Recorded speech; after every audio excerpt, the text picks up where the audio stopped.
تعرفوا إن 70% من الناس اللي بيشتغلوا حرف يدوية بيحسوا بألم في إيديهم وصوابعهم؟ طب وبعدين؟ هل ليها حل؟ لو انتوا من محترفي الحرف اليدوية أكيد عارفين أهمية إيديكم وصحتها.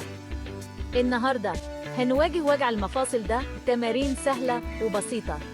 أول تمرين فرد الصوابع. مد إيدك قدامك وراحة إيدك لورا. افرد صوابعك بلطف قد ما تقدر وبعدين قربهم لبعض تاني. كرر ده 10 مرات. التمرين التاني تمرين قبض وفرد الإيد.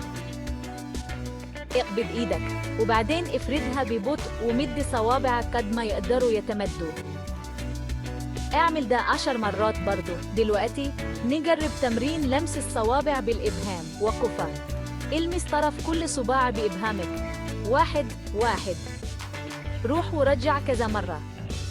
آخر تمرين دوران المعصم.